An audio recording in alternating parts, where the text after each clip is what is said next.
गोपिका जीवनस्मरणं गोविन्द गोविन्द सद्गुरु विठलदास महाराज की जय.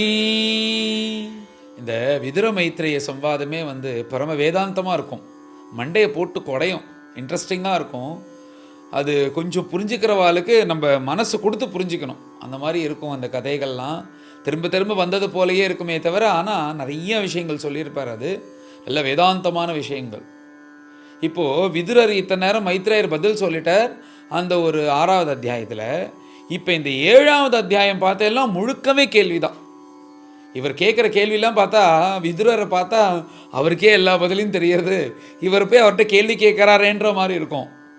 ஆனால் அதுக்கு ஆச்சரியமாக மைத்ரேயர் பதில் சொல்கிறதும் ரொம்ப அழகாக இருக்கும். இதெல்லாம் ஜெகத் சிருஷ்டியெல்லாம் மேலே கொஞ்சம் வேதாந்தமாக இருக்கிறதுனால எல்லோருக்கும் ரசிக்குமான்னு தெரியல. ஆனால் உண்மையாக நம்ம எல்லோரும் மனசை கொடுத்து கேட்கணும் இதெல்லாம். அதில் மேலே மைத்ரேயரை பார்த்து விதுரர் கேள்வி கேட்குறார். இப்பேற்பட்ட பகவான் இருக்காரோன்னு. அந்த பகவான் அவரே அகண்டமானவர், ஆனந்தகரமானவர், சையேகான்னு இருக்கார். எப்பயுமே சாஸ்வதமாக இருக்கக்கூடியவர். இப்படி சையேகான்னு இருக்கக்கூடிய அந்த பிரபுவுக்கு எதுக்கு இந்த உலகத்தை உண்டாக்கணும்? ஆனந்தகரமாக ஒரு வஸ்துவை அனுபவிச்சுட்டு இருக்கும்போது உலகப்பரமான விஷயங்களில் மனசு போகவே போகாதே. அப்படி தானே லௌகிகமாக எல்லோருக்கும் இருக்குது. ஒரு பிரம்மஜானியை போய் நீ மேலே போய் கல்யாணம் பண்ணிக்கோ அப்படின்னா அவரால் இருக்க முடியாது. அப்பேற்பட்ட அந்த ஒரு அனுபவம் நிலையில தானே பகவானே இருக்கார். அதனால் அப்பேற்பட்ட பிரபுக்கு ஏன் இந்த உலகத்தை உண்டாக்கணுன்ற ஒரு எண்ணமே தோன்றுறது? அவர் தான் ஆனந்தகரமாக அகண்டமாக இருக்காரு. நிர்குண பிரம்மமாக இருந்துட்டுருக்கிறவருக்கு ஏன் தோன்றுறது அப்படின்னு கேள்வி கேட்குறாரு. இது பேர்பட்ட பிரபு இந்த மாயா விபூதியாக தானே இந்த பிரபஞ்சத்தை உண்டாக்குறார். மாயை வச்சு உண்டாக்குறார், மாயை வச்சு காப்பாற்றுறார், மாயை வச்சு அழிக்கிறார். இந்த மாயன்றது அந்த மாயை தான் தலையொங்கி இருக்குது எல்லாத்தையும் பார்க்கும்போது, விவகாரத்தில்னு நம்ம பார்க்கும்போது. ஆனால் இப்போ ஒரு செகண்ட் யோசித்து பார்த்தோன்னா நம்மளுக்கு பகவானை விட மாயையாக பெருசாக தோன்றது. ஏன்னா நம்மளுக்கு மாயை தான் அப்படி நம்மளை வியாபிச்சுன்னு இருக்கு. அப்படி தன்னை கூட மங்க வைக்குவது போல் இந்த மாயையை பகவான் ஏன் உண்டாக்கினார்?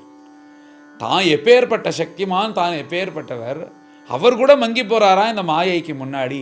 அப்படி ஏன் தந்த மாயை ஆக்கினார் அப்படின்னு இந்த கேள்வியை கேட்குறார் அவர் மைத்ரேயர்கிட்ட. இந்த அத்தியாயம் முழுக்கவே இவர் கேள்வி கேட்பார், அவர் கொஞ்சம் பதில் சொல்லுவார். அதுக்கப்புறம் இவர் கேள்வி கேட்டுகிட்டே இருப்பார், பதில் சொல்வார். இப்படி தான் போகும். அது ஒரு 2-3 கேள்விகள் வரும். இப்படி மாயை பற்றி கேள்வி கேட்ட அந்த விதுரரை பார்த்து மைத்ரேயர் சிரிக்கிறார்.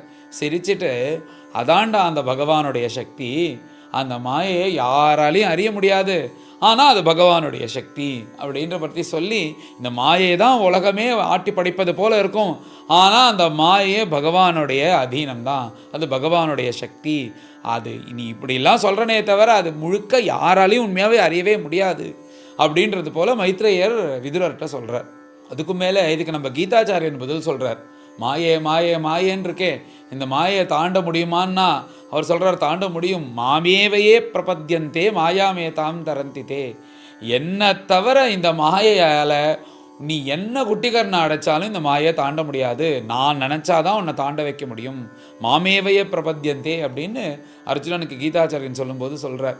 அப்பேற்பட்டதான் இந்த மாயை ரொம்ப பொல்லாதது. அது என்னென்னா, பகவானே மங்க வைக்கும்போது அதனுடைய பவர் எவ்வளோ பெருசு.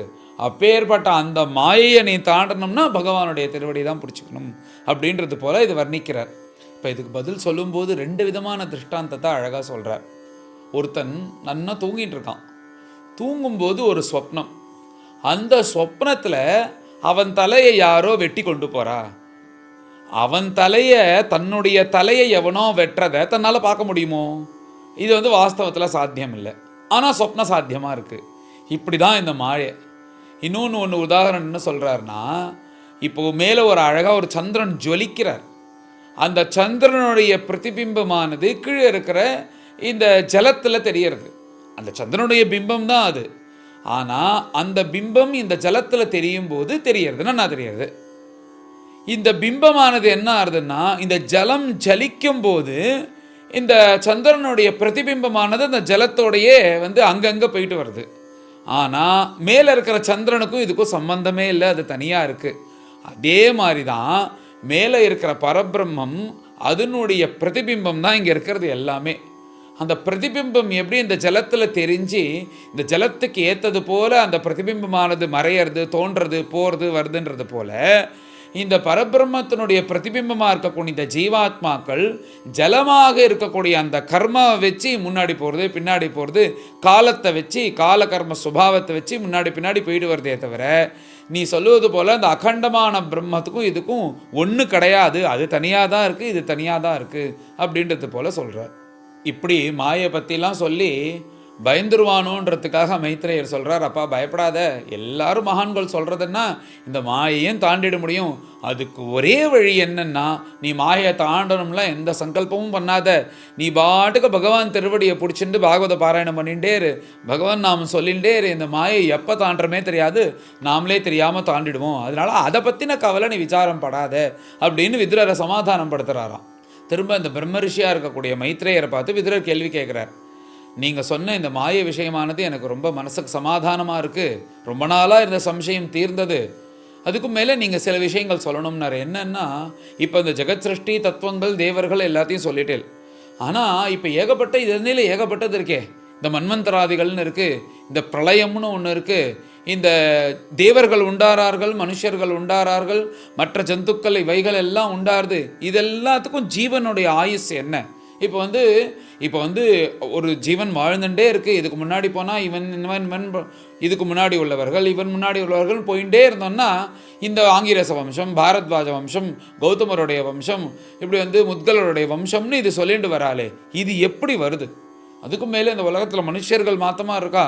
எத்தனை பசுக்கள், எத்தனை ஜந்துக்கள், எத்தனை சர்ப்பங்கள், எத்தனை ஜலஜந்துக்கள், இவைகள் எல்லாம் இந்த பூமியில் உண்டாகிறதுக்கு எது காரணமாக இருந்தது? யார் காரணமாக இருந்தால் எதன் மூலியமாக இது உண்டாயிற்று? பகவான் யாருக்கு அந்த ஆக்ஞையை கொடுத்து நீ இதெல்லாம் பண்ணுன்னு எப்படி பண்ணினார்? இந்த காலம் எப்படி, மன்வந்தராதிகள்லாம் எப்படி, பிரளயம் எப்படி, இந்த நாட்கள் எப்படி, இந்த பட்சங்கள்லாம் எப்படி, இவைகள்லாம் எப்படி செயல்படுறது, யார் ஆக்ஞையினால் செயல்படுறது அப்படிலாம் கேள்வி கேட்குறார்.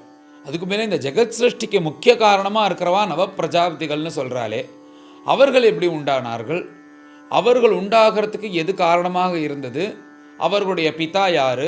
இதெல்லாம் ஓரளவுக்கு தெரிஞ்சாலும் இன்னும் உங்கள் வாக்குனால கேட்கணும் அப்படின்ற ஆசையாக இருக்குது, நீங்கள் அதை சொல்லணும்னார்.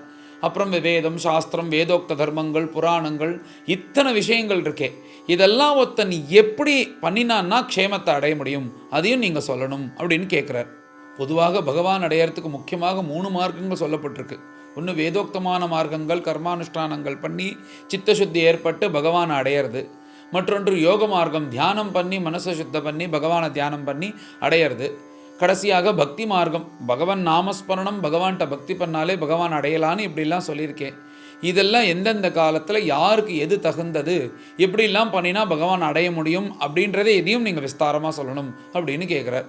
தர்மம், அர்த்தம், காமம், மோட்சம் அப்படின்ற சதுர்வித புருஷார்த்தம் இருக்குன்னு எல்லோருக்கும் தெரியும். அந்த புருஷார்த்தம் ஒரு மனுஷனுக்கு எந்த விதமாக ஸ்ரேயஸை கொடுக்கறதுன்னு கேட்குறார்.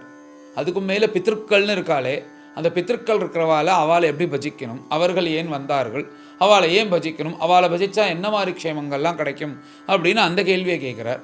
வேதோக்த தர்மங்கள் எல்லாத்தையும் அனுஷ்டானம்னா எப்படி அனுஷ்டானம் பண்ணால் நம்மளுக்கு க்ஷேமம் கிடைக்கும் அப்படின்னு அதை பற்றி சொல்லணும்னு கேட்குறார். தர்மம்ன்றது 2 விதமாக இருக்குது. சாதாரண தர்மம் ஒன்று, விசேஷ தர்மம்னு ஒன்று. பூஜை பண்ணும்போது யார்கிட்டையும் பேசக்கூடாது, மற்ற எந்த விவகாரங்களும் வச்சுக்கக்கூடாதுன்றது சாதாரண தர்மம். அதே பூஜை பண்ணும்போது மகான்கள் வந்தான்னா இந்த பூஜையை நிறுத்திட்டு அவளை உபச்சாரம் பண்ணணுன்றது விசேஷ தர்மம். இந்த சாதாரண தர்மம் எங்கே எப்படி உபயோகப்படுத்தணும், விசேஷ தர்மம் எப்படி உபயோகப்படுத்தணும், இதையும் நீங்கள் சொல்லணும் அப்படின்னு கேட்குறார். இந்த பகவானால் இந்த உலகம் உண்டாகிறது, ரட்சிக்கப்படுறது. இந்த பகவான் அழிக்கிறார் ஒன்றும், அது பிரளயம்னு சொல்லுவாள். பொதுவாக பிரளயம்னா இதை பிரளய ஜலம்னா ஜலம் தான் இருக்கும் பிரளயம் அப்படின்னு அர்த்தம் இல்லை. நாம் அழியறது ஜலத்தில், அதுதான் எடுத்துக்கணும். ஏன்னா நம்ம பார்க்குறது தான் நம்மளுக்கு தெரியும்.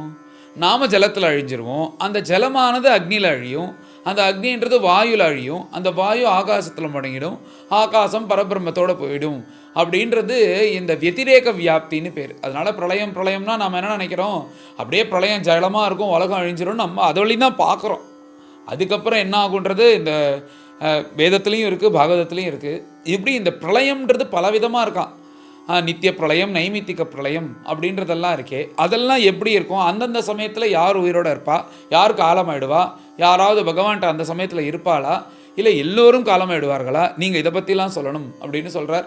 கடைசியாக என்ன சொல்கிறேன்னா, இந்த கால கர்ம சுபாவம் பிராரப்தம் இதெல்லாம், இந்த பாப புண்ணியங்கள் இதெல்லாம் ஒரு மனுஷனுக்கு எப்படி அது எப்படி ஆட்டி படைக்கிறது, எப்படி ஸ்ரேயஸை கொடுக்கறது, எப்படி கர்ம வினையை கொடுக்கறது, இது எல்லாத்தையும் நீங்கள் சொல்லணும் அப்படின்ன உடனே மைத்ரேயர் விதுரரை பார்த்து சந்தோஷப்படுறாராம். என்னப்பா இப்படி ஒரு கேள்வி கேட்குறானே, இவன் இது விஷயம் தெரியாமல் கேள்வி கேட்கல, அத்தனை விஷயம் தெரிஞ்சு வச்சுட்டு இன்னும் கூட சாராம்சமாக தெரியணும்னு கேள்வி கேட்குறான், இவனுக்கு நன்கு பதில் சொல்லணும் அப்படின்னு சந்தோஷப்பட்டு மேலே பகவானை தியானம் பண்ணிட்டு பதில் சொல்கிறதுக்காக ஆரம்பிக்கிறார். அதுதான் இந்த 7வது அத்தியாயத்தினுடைய கதை. மேலே எல்லோரும் கலந்து பாராயணம் பண்ணுவோம். அச்ச சப்தமோऽध्यायः ஸ்ரீசுக உவாச एवं ब्रुवाणं मैत्रेयं द्वैपायनसुतो बुधः प्रीणयन्निव भारत्या विदुरः प्रत्यभाषत. विदुर उवाच ब्रह्मन् कथं भगवतः चिन्मात्रस्य अविकारिणः लीलया चापि युज्येरन् निर्गुणस्य गुणाः क्रियाः क्रीडायाम् उद्यमोर्भस्य कामः चिक्रीडिशान्यतः स्वतस्तृप्तस्य च कथं निवृत्तस्य सदान्यतः. अस्त्राक्षीत् भगवान् विश्वं गुणमय्या आत्ममायया तया संस्थापयत्येतत् भूयः प्रत्यपिधास्यति. देशतः कालतो योऽसौ अवस्थातः स्वतोऽन्यतः अविलुप्त अवबोधात्मा स युज्येत अजया कथं भगवानेक एवैषः सर्वक्षेत्रेषु अवस्थितः अमुष्य दुर्भगत्वं वा क्लेशो वा कर्मभिः कुतः एतस्मिन् मे मनो विद्वन् खिद्यते अज्ञानसंकटे तन्नः पराणुदविभो कश्मलं मानसं महत्. श्रीशुक उवाच स इत्थं चोदितः क्षत्रा तत्त्वजिज्ञासुना मुनिः प्रत्याह भगवच्चित्तः स्मयन्निव गतस्मयः.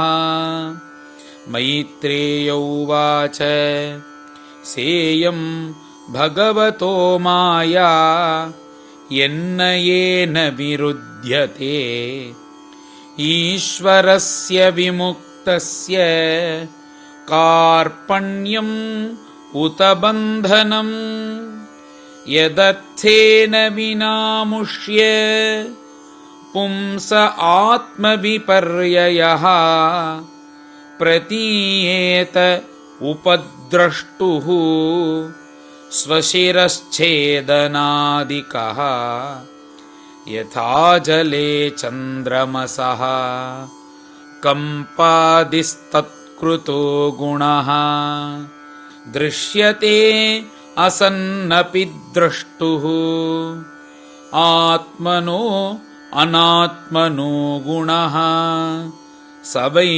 निवृत्तिधर्मेण वासुदेवानुकम्पया भगवद्भक्तियोगेन तिरोधत्ते शनैरिह यदेन्द्रियोपरामोऽथ द्रष्टात्मनि परे हरौ विलीयन्ते तदा क्लेशाः संसुप्तस्येव कृत्स्नशः अशेषसङ्क्लेशशमं विधत्ते गुणानुवादश्रवणं मुरारेः कुतः पुनः तच्चरणारविन्द परागसेवा रतिरात्मलब्धा। विदुरौवाच सञ्छिन्नः संशयो मह्यं तव सूक्तासिना विभो उभयत्रापि भगवन् मनो मे सम्प्रधावति साध्वेतत् व्याहृतं विद्वन् आत्ममायायनं हरेः आभात्यपार्थं निर्मूलं विश्वमूलं न यद्बहिः यश्च मूढतमो लोके यश्च बुद्धेः परं गतः तावुभौ सुखमेधेते क्लिश्यति अन्तरितो जनः अर्थाभावं विनिश्चित्य प्रतीतस्यापि नात्मनः तां चापि युष्मच्चरण सेवयाहं पराणुदे यत्सेवया भगवतः कूटस्थस्य मधुद्विषः रतिरासो भवेत्तीव्रः पादयोः व्यसनार्दनः दुरापाः अल्पतपसः सेवा वैकुण्ठवर्त्मसु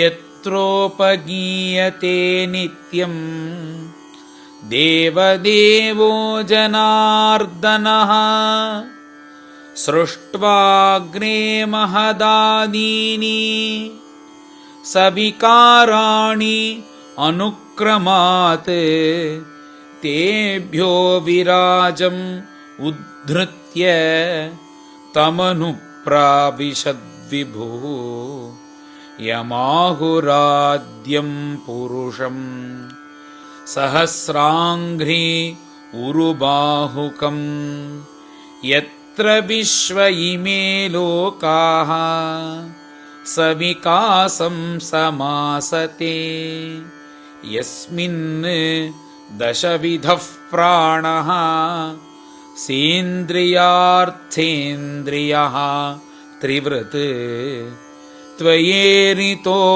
यतो वर्णाः तद्विभूतिः वदस्व नः यत्र पुत्रैश्च पौत्रैश्च नप्तृभिः सह गोत्रजैः प्रजाविचित्राकृतयः आसन् याभिरिदं ततं प्रजापतीनां सपतिः चक्लृपेकान् प्रजापतीन् सर्गांश्चैवानुसर्गांश्च मनून् मन्वन्तराधिपान्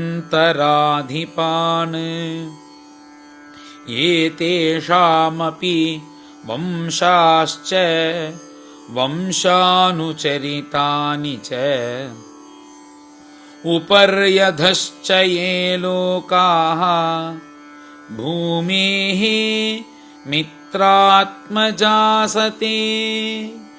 तेषां संस्थां प्रमाणं च भूर्लोकस्य च वर्णया तिर्यङ्मानुष देवानां सरीसृपपततॄणां वदनः सर्गसंव्यूहम् गार्भस्वेदद्विजोद्भिदाम् गुणावतारैर्विश्वस्य सर्गस्थिति अप्ययाश्रयम् सृजतः श्रीनिवासस्य व्याचक्ष्वोदारविक्रमम् वर्णाश्रम विभागांश्च रूपशीलस्वभावतः ऋषीणां जन्मकर्मादि वेदस्य च विकर्षणम् यज्ञस्य च वितानानि योगस्य च पथः प्रभो नैष्कर्म्यस्य च सांख्यस्य तन्त्रं वा भगवत्स्मृतम् पाखण्डपथवैषम्यम् प्रतिलोमनिवेशनम् जीवस्य गतयो याश्च यावतीर्गुणकर्मजाः धर्मार्थकाममोक्षाणां निमित्तानि अविरोधतः वार्ताया दण्डनीतेश्च श्रुतस्य च विधिं पृथक् श्राद्धस्य च विधिं ब्रह्मन् पितॄणां सर्गमेव च ग्रहनक्षत्रताराणां कालावयवसंस्थितिम् दानस्य तपसो वापि यच्चेष्टा पूर्तयोः फलम् प्रवासस्थस्य यो धर्मः यश्च पुंसवुतापदी येन वा भगवान् तुष्येत् धर्मयोनिः जनार्दनः सम्प्रसीदति वा येषाम् एतदाख्याहि चानघा अनुव्रतानां शिष्याणां पुत्राणां च द्विजोत्तमा अनापृष्टमपि ब्रूयुः गुरवो दीनवत्सलाः तत्त्वानां भगवन् तेषां कतिधा प्रतिसङ्क्रमः तत्रेमं क उपासीरन् क उस्वित् अनुशेरते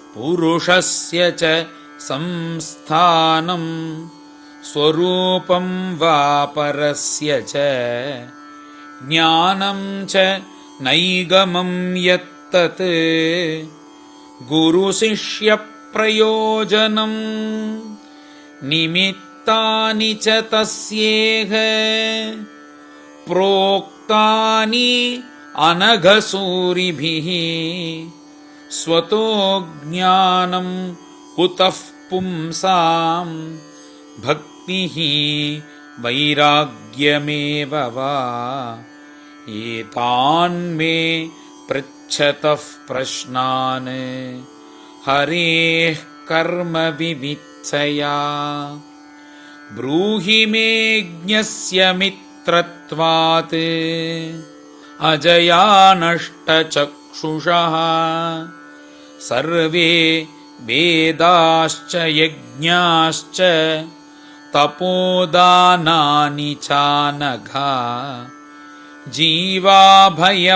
जीवाभयप्रदानस्य न कुर्वीरन् कलामपि श्रीशुक उवाच स इत्थमापृष्टपुराणकल्पः कुरु प्रधानेन मुनिप्रधानः प्रवृद्धहर्षः भगवत्कथायां संजोदितस्तं प्रहसन्निवाह।